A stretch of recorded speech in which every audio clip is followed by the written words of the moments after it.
Hello friends, this our second video from the second chapter, Ideal and Real Solution. So in this video we will discuss some important points related to chemical potentials of liquid. In this case some thermodynamic functions can also involve and which can play very important role. Friends, this topic can told us the Raoult's law is how can work, isn't it? Now go toward the first point, that is Gibbs energy of a substance is different if the substance is present in the pure form, and when substance is present in the mixture the term partial molar Gibbs free energy is used. When substance is present in the mixture means there is a two criteria: substance is in pure form and when substance is present in the mixture. So look toward G means Gibbs energy, NaGa plus NbGb is a partial molar Gibbs energy. Ga and Gb for solute and solvent are two different components, partial molar Gibbs energy. And when we find out mu A is nothing but the chemical potential of component A and B, that is a dou G by dou Na. Temperature, pressure Nb is constant, and same thing for the component B also. So friend, Gibbs energy is a mole fraction of A into the chemical potential, and same thing for the component B also. It is a total Gibbs energy.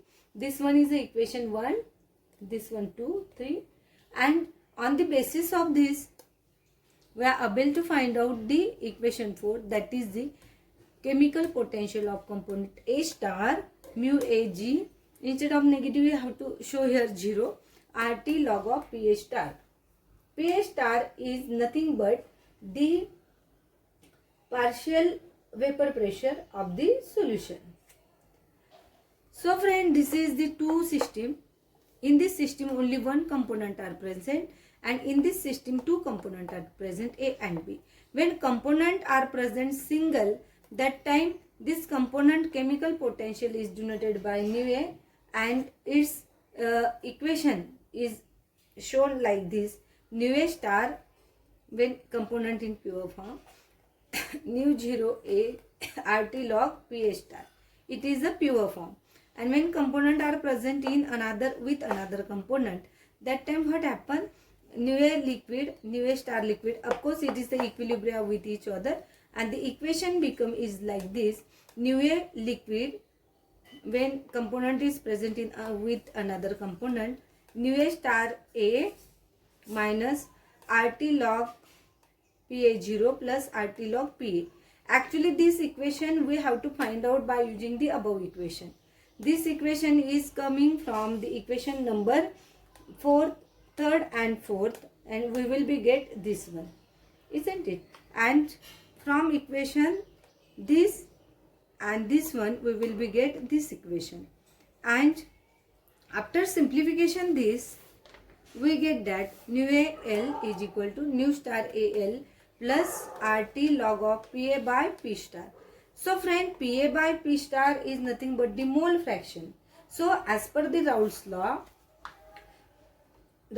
is stated that the vapor pressure of any volatile component of a solution is equal to the product of its mole fraction and vapor pressure of the pure liquid components is known as the mole fraction. And when we write this equation in this form, nu A at a liquid is equal to nu star A in pure form plus RT log of Na, isn't it?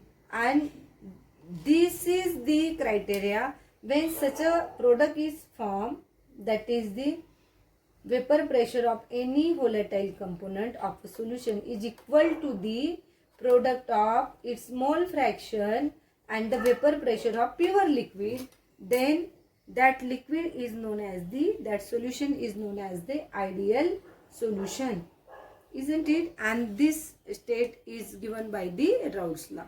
So friend, related to Raoult's law I have already sent to you one link, and this is the discussion related to Raoult's law.